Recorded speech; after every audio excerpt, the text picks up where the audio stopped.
Time Warner Cable is pleased to be an underwriting sponsor for Carolina Week.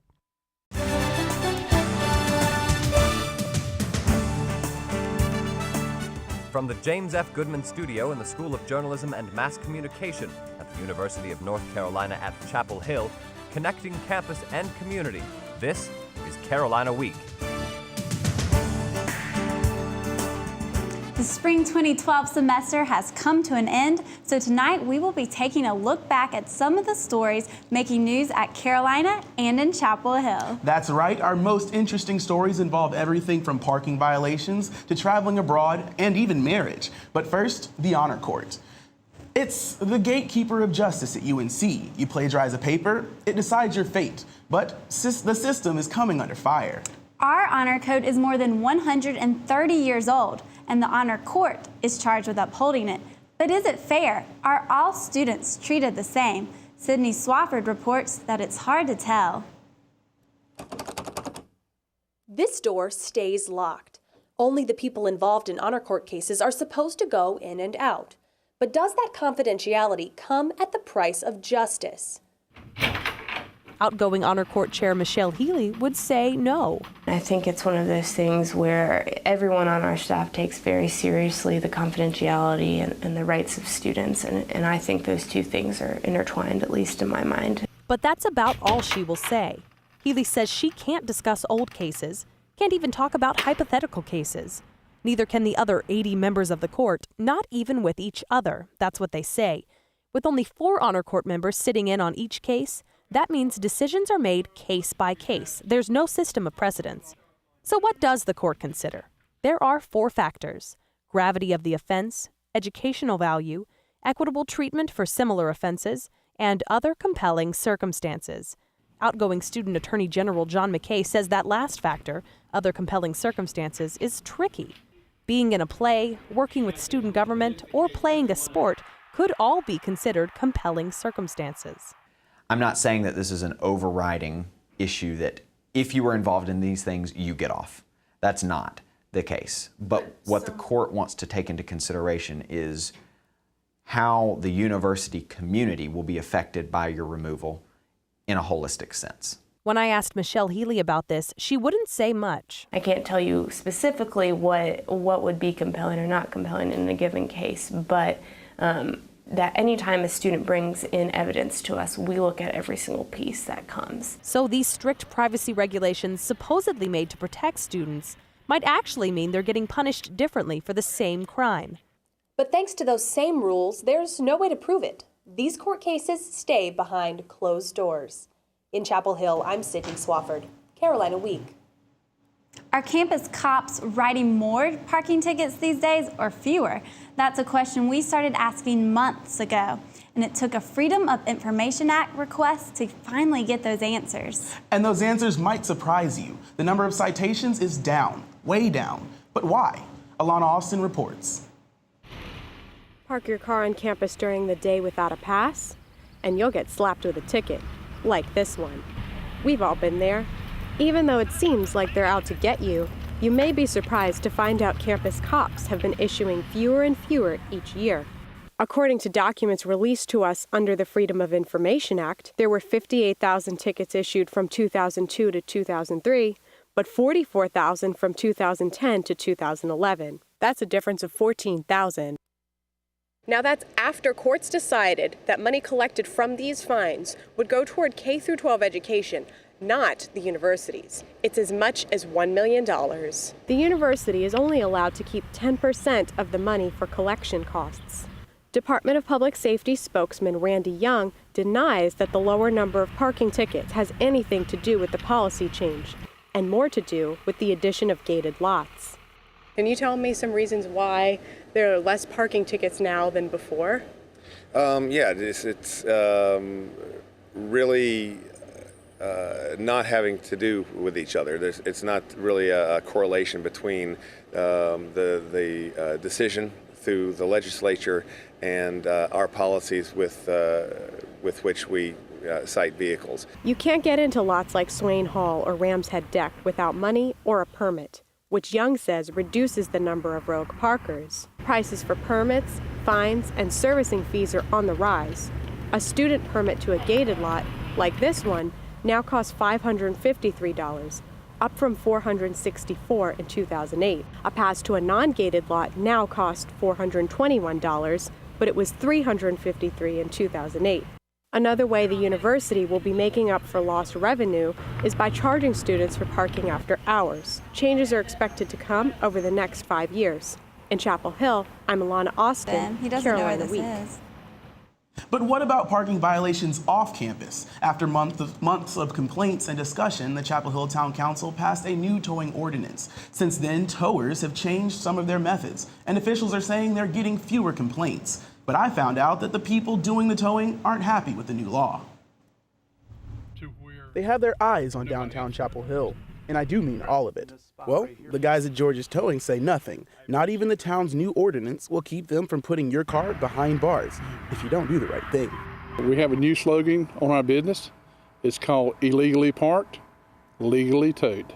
It came after months of predatory towing complaints to police. A new towing ordinance increased the towing fee and required more warning signs in parking lots, among other things.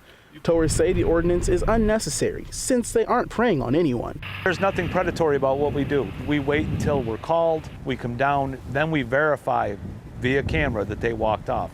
But they call us predatory towers, and that's not what we are. Some residents don't agree.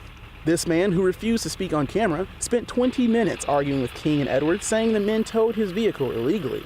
According to the driver, the men towed his car from this spot without proof that he left the property. Well, here it is. Okay, you can see that there's 1, 2, 3, 4 people getting out. They walk up to the sidewalk, down the sidewalk, and you watch them walk straight up and right off the property. And town officials say useful tools like these surveillance cameras, along with the ordinance, have already eased some of the tension downtown. We had also been having a conversation with the tow companies, and they were responsive. And they made some changes of their own that ultimately ended up in the policy. But towers still aren't happy about these changes, specifically the costs for things like new signs and credit card machines. Certain things they're asking us to do, we really don't feel like it's our responsibility to do. That's just extra burden they're actually putting on the towing companies and so forth. Tow companies will have to do a few things to comply, but I hope that that increased tow fee will offset some of that for them. But towers are still skeptical, and they want you to know they're just doing what they have to. You have a job, I have a job. This is my job. And don't forget, the new ordinance goes into effect May 1st. We were all disappointed when the NCAA tournament came to an end for the men's basketball team. We were rooting for injured point guard Kendall Marshall to play, but his absence allowed us to see a promising freshman in action, Stillman White. But we won't be seeing him again for the next 2 years. He's not going into the NBA. He'll be on a 2-year Latter-day Saint mission trip. Reporter Angela Farrington caught up with him and some other students to talk about mission service. When Stillman White gets the ball, some call him the Stormin' Mormon. The freshman from Wilmington has had quite an experience at UNC. Being able to play on a team like this, and I've gotten to learn so much about basketball and life.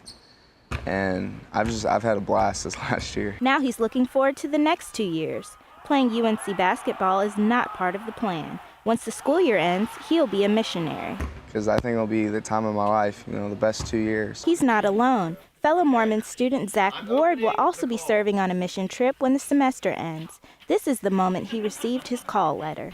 You're hereby called to serve as a missionary. Everyone sort of dreams all the day they get their call letter. It's sort of with a college acceptance. Like in college, hard work lies ahead for Ward while on his mission in Ogden, Utah. Students other than Mormons are becoming missionaries too. One Christian student traded lounging in the sun during spring break for the chance to do mission service in Miami. I wasn't so much like, woo, I'm in Miami and the weather's nice, helped me to really stay focused on spreading the gospel. Junior Mariah Webster served with about 15 other students, all who are part of an interdenominational Christian group called Every Nation Campus Ministries. The crux of a mission trip is to spread the gospel. She spread the gospel on college campuses and helped paint an orphanage. The greatest thing I got out of it was that I really grew deeper in my relationship with God. White doesn't know yet where his mission will take him. Could be anywhere in the world. Going out and giving 2 years of service is the least I can do for how much I'm blessed with my life. UNC basketball will just have to wait. In Chapel Hill, I'm Angela Farrington, Carolina Week. Now, whether students are traveling abroad for mission trips or to study, a big part of the process is learning how to avoid culture shock. But what about when students come back? It's not talked about as much, but the reverse culture shock can be just as difficult to cope with, and many times it's worse. Emma Whitman explores this issue further and how you can handle it. Junior Allison Kaner is showing me a picture of her family. That's the dad and mom and brother and sister. Her host family, that is. Kaner is one of the thousands of Carolina students who study abroad. 1/3 of students participates sometime during their 4 years. Kaner went to Morocco for 9 weeks this past summer to experience other traditions. Moroccan culture and Arab culture in general is very, very deep conversations all the time, talking about your beliefs and, just on a daily basis assessing like your moral values and stuff. But what she didn't anticipate was how hard it would be coming home. And it was kind of weird adjusting back to how to have lighter conversations with people more often. The Atlanta native's reaction is common. Loneliness and isolation, some frustration that people aren't really understanding you, that you don't really fit in the place that should be home. Brooke Ashley is head of advising in UNC's Study Abroad office. She is describing the symptoms of reverse culture shock, also called reentry syndrome. Ashley knows about reentry syndrome. She experienced it. I remember having this distinct thought in my head oh my gosh, I have changed so much and everything here is exactly the same. Ashley says there are ways to cope with reentry. We really try to encourage students not to shoebox their study abroad experience. We want students to really take what they've learned from their study abroad experience and try to integrate it into their life here. There's this one. And that means keeping your pictures on the wall, like Kaner is, and not in a box. I'm Emma Whitman, Carolina Week. I'm Sally. Almost all students returning from abroad experience some symptoms of reentry syndrome. The Study Abroad office encourages students with severe symptoms to get support from counseling and wellness services here on campus. It would sure be nice to have some crispy bacon for breakfast every morning. Let's look at it sizzle, yes, but you better watch out. We'll explain next.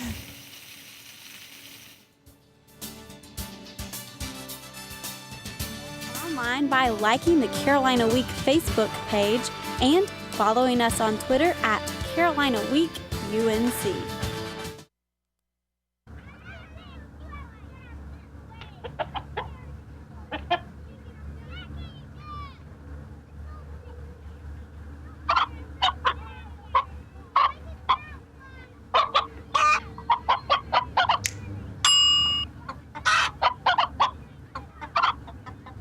Separate raw meats from other foods by using different cutting boards. 3,000 Americans will die from food poisoning this year. Keep your family safer. Check your steps at foodsafety.gov. If you drive buzzed, it could cost you around $10,000. You'll face major legal fees, major fines, and steep insurance penalties. You could lose everything. Nothing kills a buzz like getting pulled over for buzz driving, because buzz driving is drunk driving. We don't win unless we work together. It's how we play our best. It's how we survive on the field. Now that same teamwork can save 13 million people affected by the famine, war, and drought in the Horn of Africa. Go to this site and forward the facts to everyone you know. The more people who know, the more money we can raise. And the more money we raise, the more people we can help. Because saving lives doesn't take a lot. It just takes a lot of us.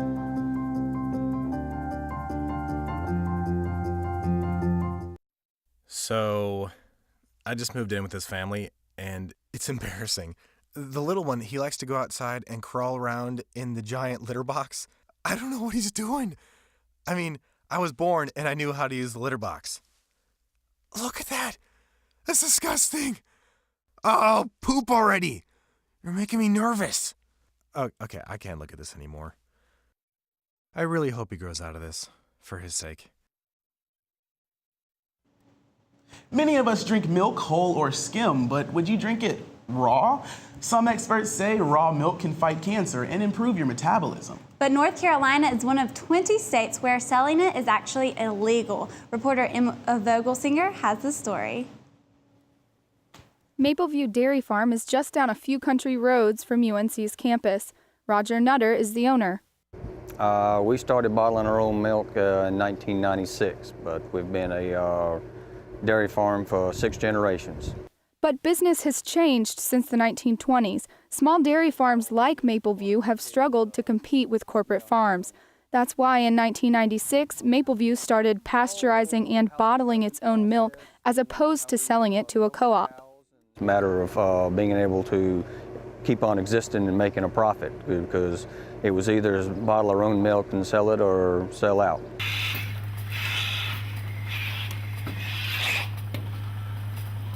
But only a handful of dairies in North Carolina can afford to pasteurize and bottle their own milk. Being able to sell raw milk would help.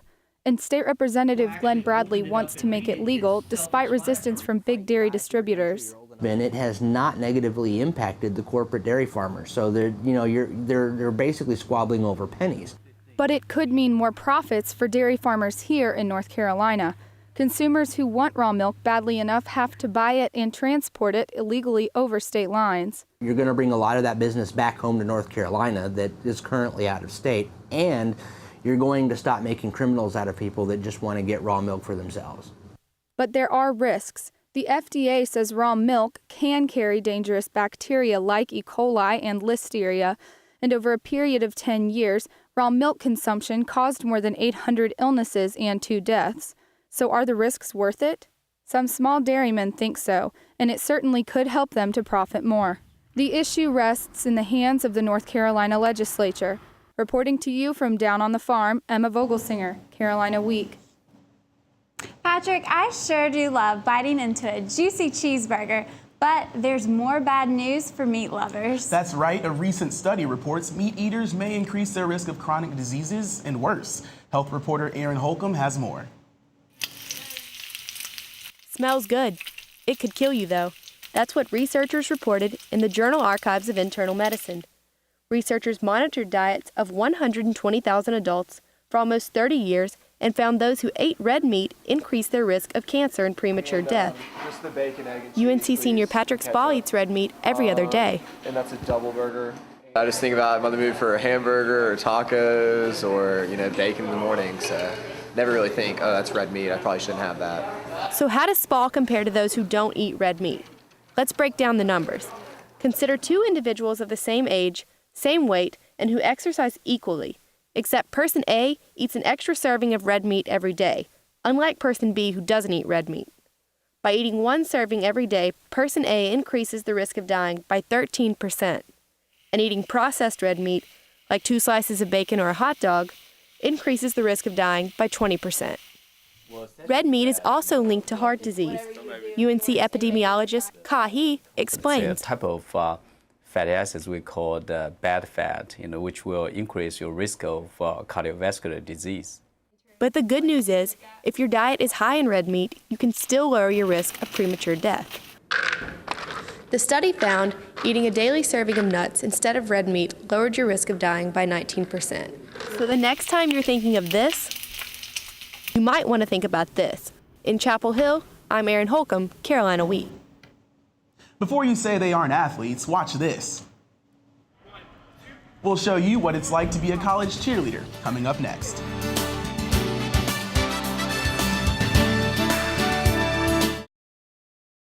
Congratulations. I'm sure you'll have many happy years here. Except for you, because you'll be gone 3 years from now, struck down by the same disease that got your father. Sadly, it could have been detected early with a simple test. For a list of tests every man should have, go to ahrq.gov. Listen to the Uncle Johannes. Eisenbrahms make you grow up smart and successful so you can be a doctor, lawyer, handsome, genius composer. Like me. Feed your kids the arts. Visit AmericansForTheArts.org.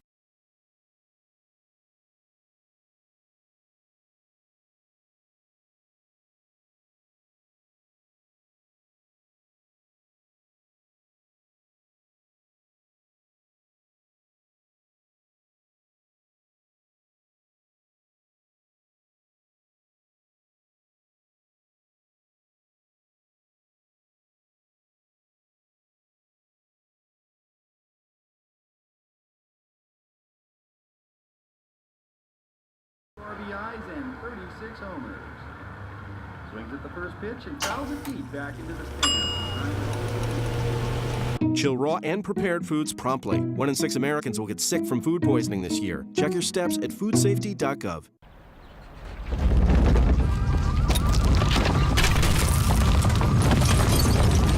Up to 40% of businesses never recover after experiencing a major disaster. Make a plan at ready.gov/business. When some people struggle with their mortgage payments, they become frozen. But the people who take action are far more likely to get the most positive outcome. Call this free government program for the option that's right for you.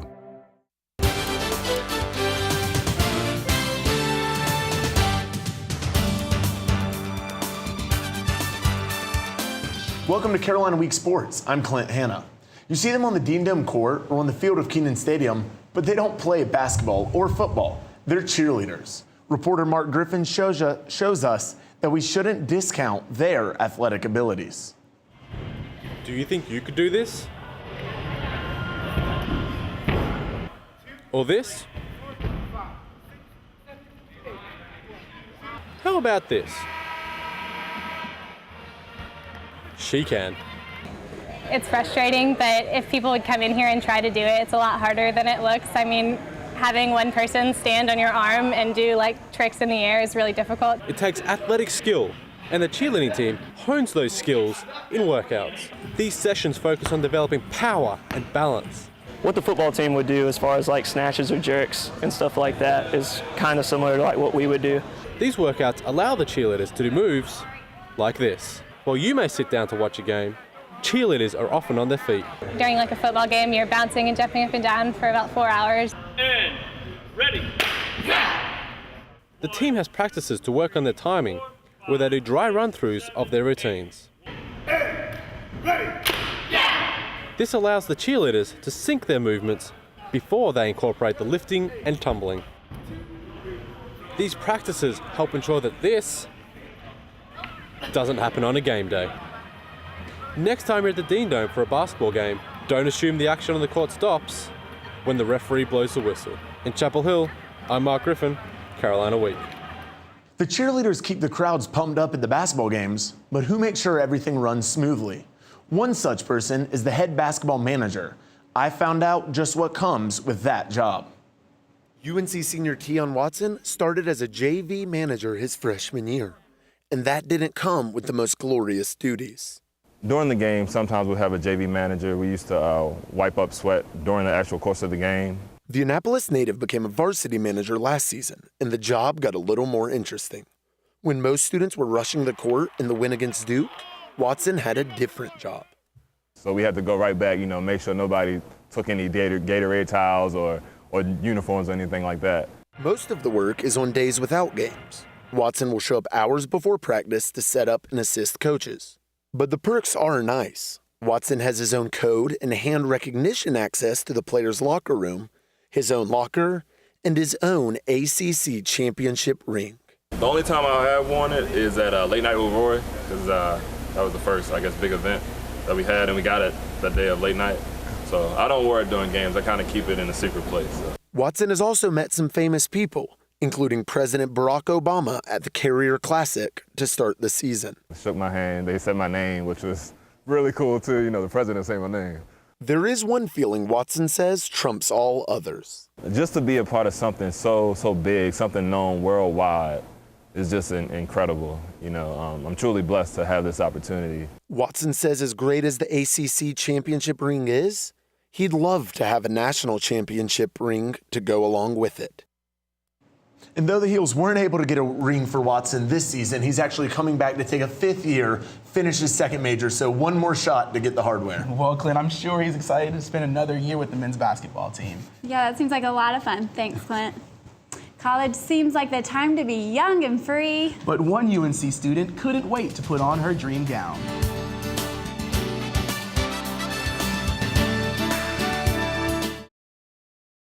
That's low. The average text takes your eyes off the road for nearly 5 seconds. Stop the texts. Stop the wrecks. Visit us at stoptextsstopwrecks.org.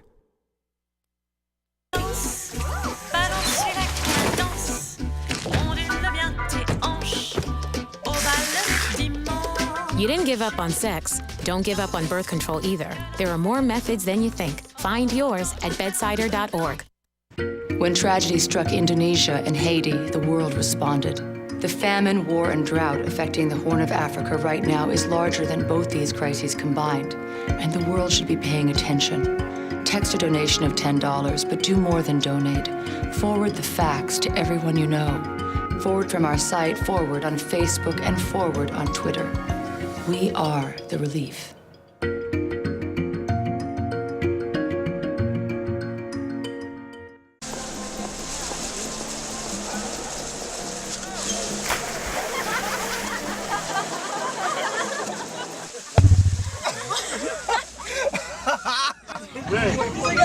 My dad's one of the producers of Everything Bring this sweet.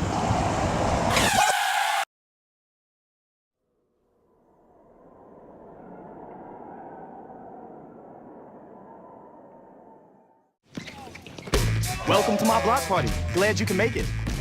The only triple doubles you get come with fries. Last time you blocked someone, you were online. I can do this all day. Your moves are just gay. Using gay to mean dumb or stupid, not cool. Not cool. Not in my house, not anywhere. It's not creative, it's offensive to gay people. And you're better than that.